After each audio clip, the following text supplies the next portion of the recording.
Hi everyone, Nick Kretikos of Nick's Seasonal Decor here, wishing you a Merry Christmas. What we're going to be doing today is designing my 12-foot Christmas tree.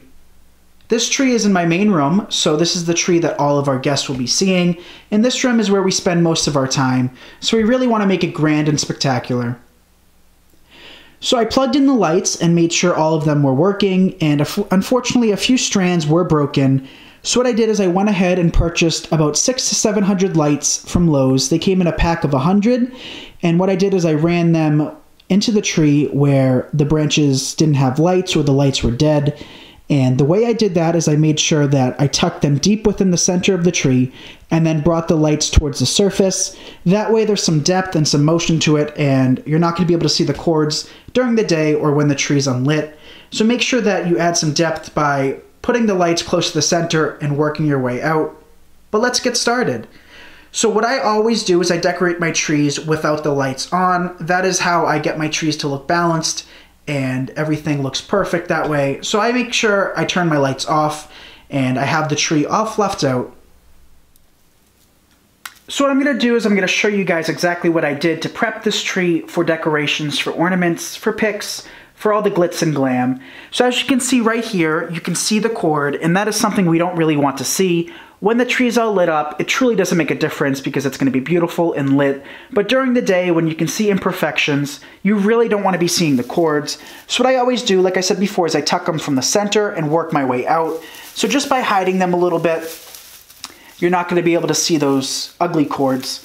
But when the trees come, they're going to come all squished up like this. And a lot of people do decorate it like that. That is one of my biggest fears. You have to fluff your tree. If you want a beautiful tree, it all starts within the greenery. Since we're not using premium foliage, such as the PVC tips that you see on Balsam Hill trees and stuff like that, we want to make sure that we take each and every single branch and we straighten them out and we make it as realistic as possible. And by doing this, you don't even actually have to add anything to the tree. It still is beautiful just the way it is, rather than non-fluff trees. So always make sure you go throughout and fluff all of the tips. It is time consuming, especially with a 12-foot tree, but trust me you guys, it truly makes a huge, huge difference. So go throughout and fluff every single branch your hands touch. Always make sure it's nice and straight and fluffed out. Now we're going to incorporate my largest ornaments for this tree, which happen to be these ornaments from Hobby Lobby. They come in a pack of 3, and as you can see, they are extra large ornaments. They were $11.99, and you receive a shiny, a matte, and a metallic covered in glitter. So they are beautiful, and what we're going to do is we're going to place about 25 packs on this tree. And to add my ornaments, I always kind of like to work them in a triangular fashion. And I like to stick to one color or one pattern at a time. Since this is a variety pack, I'd rather place one pack at a time and keep the packaging so I can save them year after year in their original packaging. So I'm not going to be placing one type of ornament at a time, rather I'm going to be placing one set of 3. And like I said, I like to work them in a triangular motion. So we'll place one there, and then we'll come back above and tuck this one a little bit closer towards the base. And we'll place a third one right here. So since we don't have any small children in my household, we don't have to worry about them getting knocked over or pulled out. Just by using the branches itself, it always keeps the ornaments in place. We will be using glass later on, but we don't have any small children, so we don't have to worry about somebody knocking the tree over. But if you do have children, make sure your ornaments are secure and your tree is sturdy. So we just added all of those red ornaments, and now what we're going to do is we're going to be adding the rest of our red ornaments. But these ones are a little bit more fancy. Some of them are laced in gold. We will be adding a different batch of purely gold, but we're trying to get in one color at a time. So notice that a lot of these boxes only have 4 or 5 ornaments, and we only have 1 or 2 of those boxes, and that's perfectly okay. The more different styles you have, the better your wreath will look. It'll give it more dimension, and it'll give more places for the eye to focus on with the different style ornaments. So don't be afraid to purchase one box of ornaments that you really like. I like to refer them to specialty ornaments. The ornaments we just added to the tree are our basic ornaments that we use to provide a base and lots of coverage on our tree, but here are some ornaments that are a little bit fancy that we'll begin adding. So here's what our tree looks like after incorporating our larger filler ornaments. What we're going to be doing now is applying some of our more specialty ornaments. So we're going to start off by using some of our gold ones. And again, all of these ornaments that we're using today came from Hobby Lobby. So now we're going to add 6 of these beautiful gold ornaments. Notice that we're not going to be placing them just by anchoring them with the greenery. We're going to be using these metal hangers, and these are probably the most inexpensive hangers you can get. They come 100 of them for about $1.99. Sometimes you can get them cheaper, like at the Dollar Tree, and I find these to be the best. But for ornaments like this, what you're always going to want to do is you're going to want them to hang. You're never going to want these specialty ornaments to essentially just lay on top of the greenery. So we're going to attach it like that. I always like to bend the hook just a little bit so it doesn't become loose. But notice that it is freestanding. It is shaking like that. That's exactly what you want. You want it to be mobile. So we're going to do that for all 6 of them throughout the tree. So we just finished placing those 6 gold ornaments, and although it didn't change the tree drastically, if you have several boxes of those specialty ornaments, they truly enhance your tree. So I recommend you go out and purchase several different boxes of designer ornaments.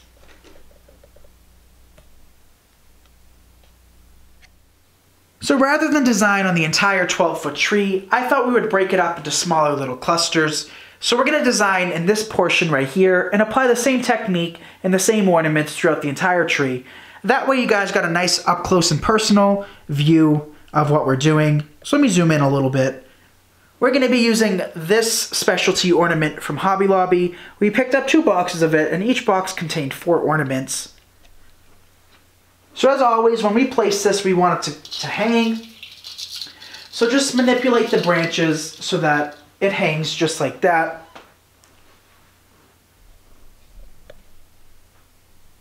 And since we only have a limited amount of these, we're not going to use any of these towards the middle of the tree. We're going to try to put these around the external area of the tree. That way we can showcase their beauty. And then the cheaper filler ornaments we can place more so towards the center, so that the light can reflect off of them.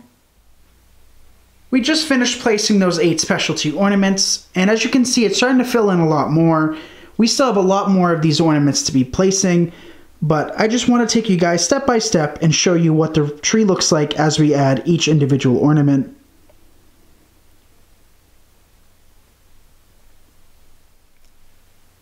Now we're going to place one of my favorite ornaments that are plastic from Hobby Lobby. These, as you can see, have little jewels and intricate lacing, and they're just beautiful. So these come in 2 different styles. They have this, which is kind of like the teardrop, and then they also have this one. Since we already placed one of the specialty ones that are kind of like disco balls, we're going to be placing this teardrop one. So it's especially important to have these ones cascade. I know it's important for the other ones, but especially the ones that kind of have those weird shapes, you definitely want those to hang. So we're going to go throughout and add both of those 2 different styles throughout the entire tree. We finished filling it in, and as you can see with the different textures now from the oddly shaped ornaments, it definitely enhances our tree and makes it more visually appealing.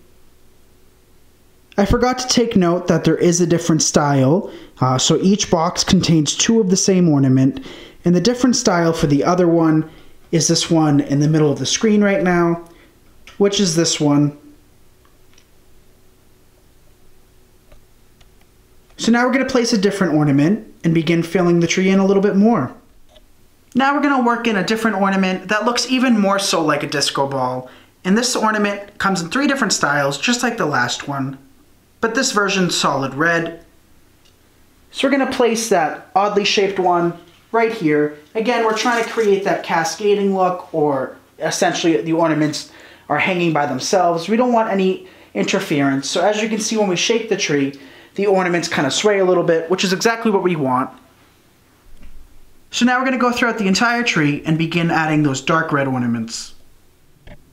So I hate to keep pausing the video and adding little clips, but I found it to be important. So we just added another ornament, and as you can see, it's closer towards the center of the tree rather than hanging just on the surface. And I find that to be critically important when designing a tree. So we're going to take some of these ornaments, the disco ball ones, and begin placing some of them towards the center as well as outside, because when you begin adding ornaments towards the center of the tree, it adds a 3D effect and adds some depth, and when the lights shine from the center, you'll be able to see the reflection off of those beautiful ornaments. So whenever we decorate trees, we always want to have a variety of ornaments, different sizes, textures, colors, and shapes. So what we're going to incorporate next are these beautiful red ornaments that came from Hobby Lobby. They're covered in glitter and little beads, but these are a lot more inexpensive than the ornaments that we used before and a lot more smaller. So what we're going to do with these is we're going to place some towards the center of the tree and also incorporate some of them towards the surface to add some depth. So I'm going to show you guys this little cove. We're going to place one here, just like that. And then what we're going to do is we're going to begin placing some towards the center, like I showed you before, and then bring some out. But those come in a box of 12, and we have 3 boxes of them, so we can add plenty to this tree and disperse them evenly. So before we pan around the tree, I thought we would place a couple more different styles of ornaments. Here we have another one of my favorites, and it's covered with clear little crystals or glitter, depending on which way you look at it. The nice thing about this is since my tree doesn't have any white, it doesn't really appear as white, it just appears to be crystallized, which is exactly what I wanted to add to this wreath without making it look too bright and white. So we're going to do the same thing. We're going to be placing some of these throughout the entire tree, and then I will pan around and you guys can see the effect. So here's what our tree looks like now after adding the smaller beaded ornaments and then the ones that have been frosted. So we still have several ornaments to add, and then we'll begin adding some ribbon, some netting, and some picks.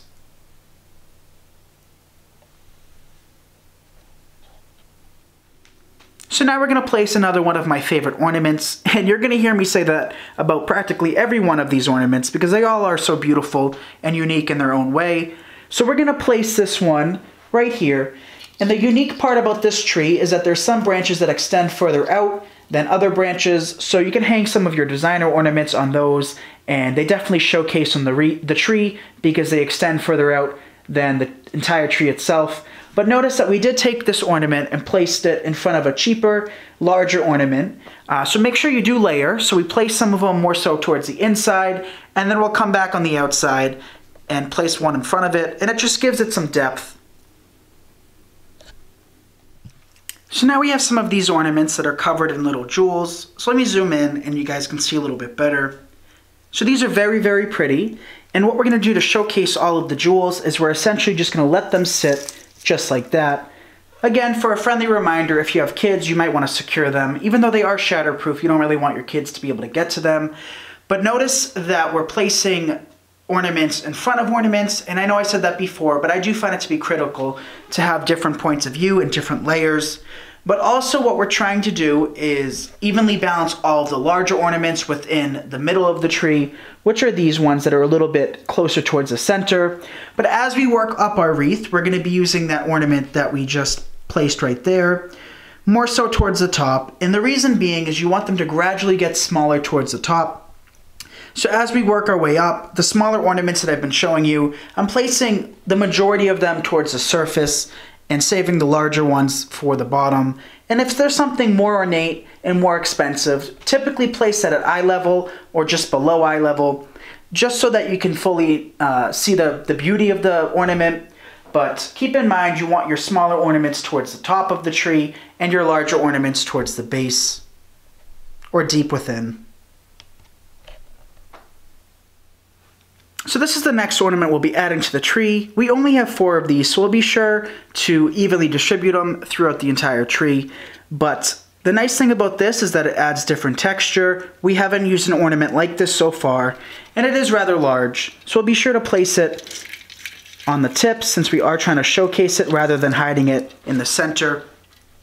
So I'll be placing these at different varying points throughout the tree. Again, only 4 of them, so we want to make sure we're not placing them too close together. So before we proceed any further, I'd like to incorporate some ribbon, and then afterwards we can fill in with any picks or any additional ornaments that we may need. But we're using this 4-inch ribbon This came from Craig Bachman, and the nice thing about it is that it's a dark red velvet, and then also on the edge there is little gold beads. I don't know how well they're picking up on camera, but it's a very beautiful ribbon.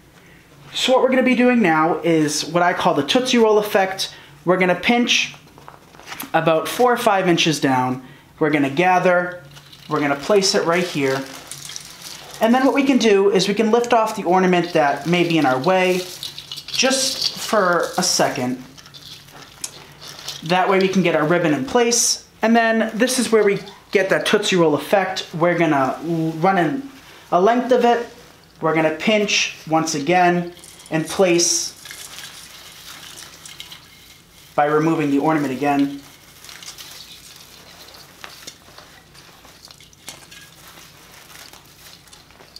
Just like that, and then we can put the ornament back. And then what I like to do is I like to create the scroll on the edge. So let me demonstrate that on the lower side. So let me zoom in a little bit. So all we do, as you can see, we have a blunt edge. We didn't dovetail it or do anything fancy, but all we do is we just gather it by rolling it on itself just like this. And then what we can do is we can just let it hang down a little bit. So we're going to go throughout the design and begin placing several of those, but also take note that when we do place them, as you can see I already placed one to the left, we're going in the same motion, and rather than going straight down, we're kind of angling it, but we're angling it the same way throughout the entire tree. So I do find that to be important, is making sure all of your ribbons are facing the same way and the same angle. So we have added our 4-inch ribbon, and since this is a 12-foot tree, 10 yards of that ribbon is clearly not enough, but what we did is we put a good majority of it closer towards the base, and now we're going to come back in and fill in with the same ribbon, but only 2.5 inches wide, as we work our way up to the top. And that is a good technique in case you run out of ribbon, but even if we didn't run out of ribbon, we would still apply the smaller ribbon towards the top. We want our tree to be proportionate, and by having the largest ribbon towards the bottom and working our way up with smaller ribbon, it creates that illusion that it's much higher than it actually is. So we're going to come back in with the same ribbon. So this spool of ribbon came from Michaels, and it was about $10 a roll plus an additional 50% off. It's the same ribbon with the red velvet and the beaded trim, and this is what it looks like. So now what we're going to do is we're going to cut the same length of ribbon and begin adding it throughout the tree. So we'll begin adding this ribbon, and we're going to come back in between the 4-inch ribbon on the lower half of the tree just to tie in this size ribbon lower down the tree. We do want it to be cohesive throughout the entire design, but we're going to do the same exact technique where we're going to twist it, essentially create a scroll,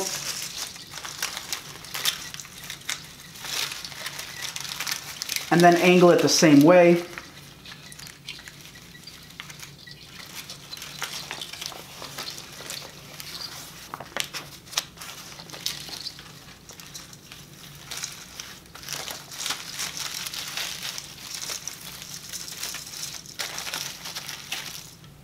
And then we'll come back down below and roll it up.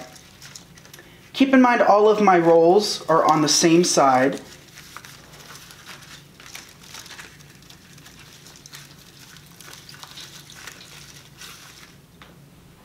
Just like that. So we're going to do that throughout the entire tree, and then I'll show you guys what it looks like once we add the ribbon.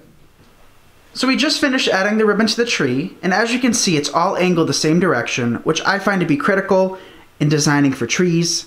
So now what we're going to do for our final touches is add some decorative picks that we picked up from Hobby Lobby, and this will give us the perfect texture for finishing our tree.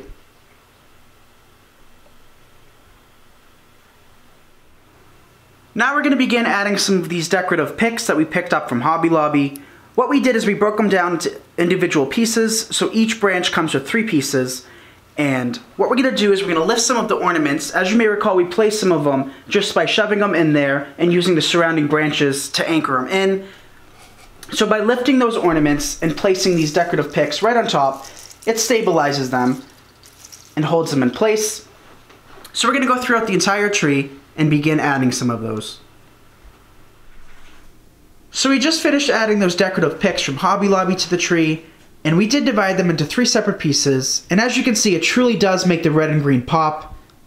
So next time you decorate your tree, I suggest you incorporate some different elements, add some filler greenery, add some picks, some different ornaments, and place some ribbon.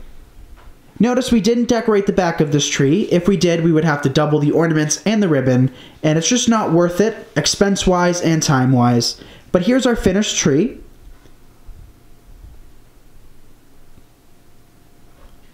So I hope you guys learned something new, and I hope you guys have a great Christmas.